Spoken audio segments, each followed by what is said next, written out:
Assalamualaikum warahmatullahi wabarakatuh. Jadi hari ini kami kelompok satu ingin mempresentasikan hasil paper dari penelitian kami yaitu real-time drowsiness detection based on facial features, a role-based method. Jadi sebelumnya perkenalkan anggota kelompok kami yaitu saya Helena Hapsari Nugroho dengan NIM A1120231499. Saya Audi Hussein Mustafa dengan NIM A112023151143. Selanjutnya kami akan langsung mempresentasikan hasil dari paper kami. Pertama kita ada introduction atau pendahuluan, di mana kondisi mengantuk itu adalah salah satu penyebab utama dalam kecelakaan lalu lintas di dunia, di mana ada 633 kasus kecelakaan yang melibatkan pengemudi mengantuk. Jadi hal ini tuh sangat rawan dan berbahaya, sehingga sistem mendeteksi kantuk secara real time itu sangat dibutuhkan untuk menjadi solusi untuk mencegah kemungkinan kecelakaan. Nah, banyak metode yang udah dikembangkan untuk mendeteksi ngantuk ini, mulai dari analisis secara fisiologi menggunakan EEG atau ECG, dan juga analisis secara perilaku visual. Nah, analisis secara perilaku visual ini banyak digunakan karena emang nggak akan mengganggu pengemudinya, dan juga dia mudah untuk diintegrasikan dengan kamera device. Untuk parameternya sendiri itu ada eye aspect ratio atau AR, lalu ada mode aspect ratio atau MAR, dan blink rate, di mana itu ketiganya efektif menjadi indikator mendeteksi ngantuk. Nilai AR itu digunakan untuk mengukur durasi ketika mata terpejam. Nilai MAR itu akan menghitung mulut terbuka saat keadaannya itu dia menguap, dan blink rate itu akan menghitung frekuensi banyaknya kedipan. Nah, untuk studi-studi terbaru itu mereka fokus kepada kombinasi ekstraksi fitur wajah dan juga menggunakan algoritma machine learning untuk dia improve di hal akurasinya. Contohnya ada studi yang menggunakan AR dan posisi kepala itu dia menggunakan algoritma random forest dan SVM, dia hasil akurasinya itu 99% menggunakan dataset NTHU. Lalu ada studi lainnya itu menggunakan hybrid method, di mana dia mengkombinasikan YOLO versi 3 dan LSTM. Itu dia akurasinya sangat bagus walaupun misalnya ada perubahan di cahaya dan posisi kepalanya. Jadi dari studi-studi yang udah ada itu kan menggunakan metode machine learning. Ini tuh akurasinya itu emang bagus, tapi dia butuh dataset yang ukurannya besar dan komputasinya itu tinggi, sehingga kalau misalnya dipakai dalam sistem yang real time dia tuh rada kurang praktis dan butuh perangkatnya yang lebih oke. Jadi kami dalam penelitian ini itu mencoba menawarkan solusi di mana kami itu menggunakan metode rule based, menggunakan AR, MAR, dan blink rate. Lalu dari hasil eksperimen kami mendapatkan akurasi sebesar 96,43%. Walaupun memang hasil akurasinya ini agak lebih rendah daripada akurasi menggunakan metode machine learning. Seperti itu. Tapi memang lebih potensial di kecepatan, simpelnya, dan gampang untuk diimplementasikan juga. Lanjut bab 2 itu ada literature review atau tinjauan pustaka, di mana penelitian terkait deteksi ngantuk itu berkembang sangat pesat di beberapa tahun terakhir, dan disupport juga adanya ketersediaan dataset khusus seperti real life drowsiness dataset dan NTHU triple D. Lanjut ke penelitian terkait di 2019, Godosian itu menggunakan model HMLSTM yang dilatih pada dataset RLDD. Itu hasil akurasinya sebesar 81%, lebih tinggi dibandingkan dengan kemampuan manusia untuk mengidentifikasi kondisi ngantuk.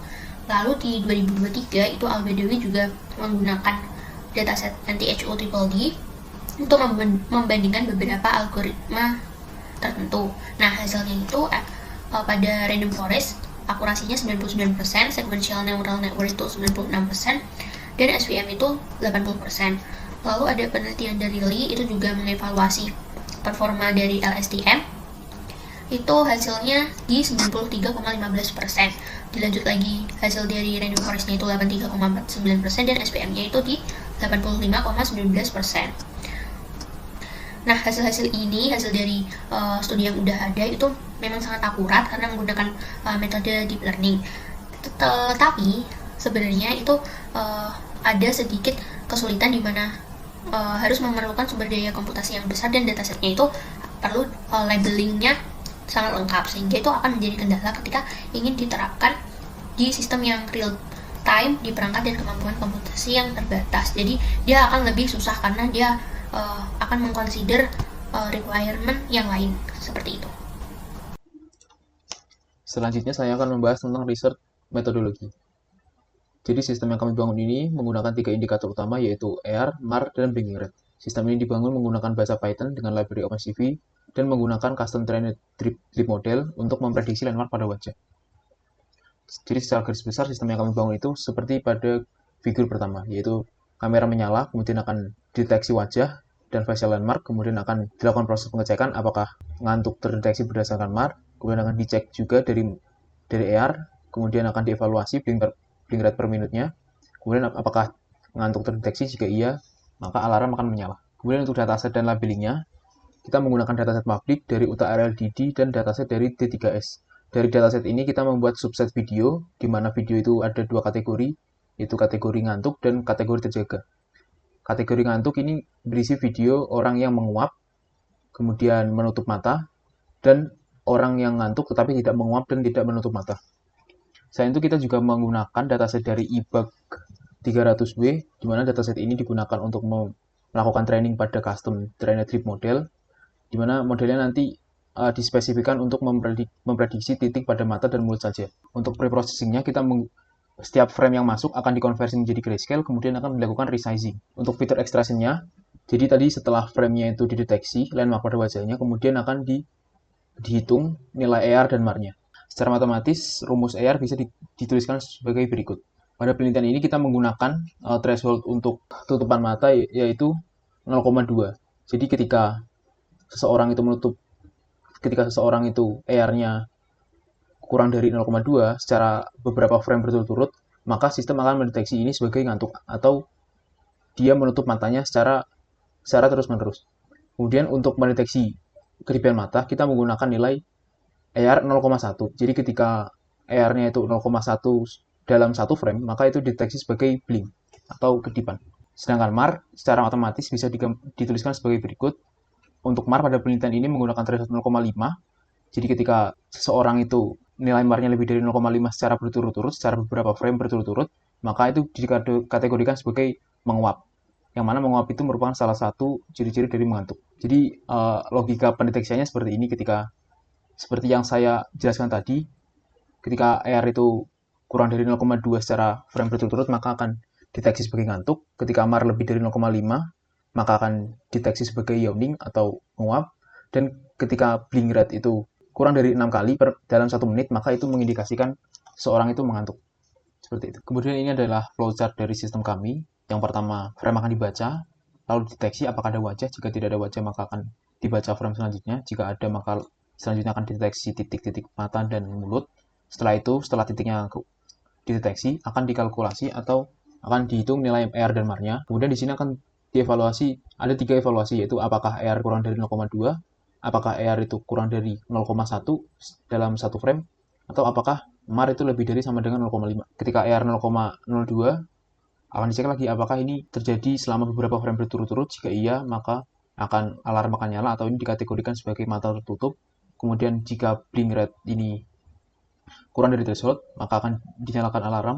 Kemudian jika MAR ini lebih dari 0,5, kemudian ini lebih dari threshold frame, maka ini akan dikategorikan sebagai yawning. Kemudian untuk evaluasinya kita membandingkan tiap-tiap kombinasi dari indikator untuk melihat berapa pengaruh tiap indikator ini dalam pendeteksian kantuk. Kemudian masuk bagian result and discussion. Jadi proses evaluasi ini kita menggunakan 28 video sampel yang terdiri dari 11 alert dan 17 drowsy.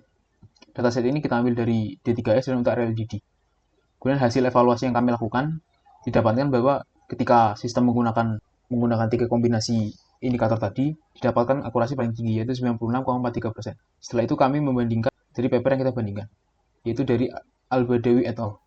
Di mana paper ini menggunakan 3 fitur utama, yaitu mata, mulut, dan head pose. Pada sistem Al-Badawi, deteksian kantuk dilakukan menggunakan 3 model, yaitu SPM, Random Forest, dan Sequential Neural Net. Di mana akurasi tertinggi didapatkan dengan menggunakan Random Forest dengan akurasi 99%. Meskipun sistem yang kami bangun ini akurasinya tidak setinggi seperti yang digunakan Al-Badawi menggunakan Random Forest, tetapi sistem yang kami bangun ini cenderung lebih ringan, tidak perlu proses training menggunakan data training, dan lebih capable untuk real time. Kemudian kita masuk ke bagian conclusion. Jadi paper yang kami sajikan ini adalah tentang sistem pendeteksi kantuk berbasis aturan dengan menggunakan 3 indikator utama, yaitu AR, MAR, dan frekuensi kedipan. Sistem yang kami bangun ini kami uji menggunakan dataset video dari D3S dan UTR LDD yang menunjukkan bahwa kombinasi dari ketiga fitur, AR, MAR, dan Blinking Red, mendapatkan akurasi tertinggi dibanding satu fitur saja atau dua fitur saja.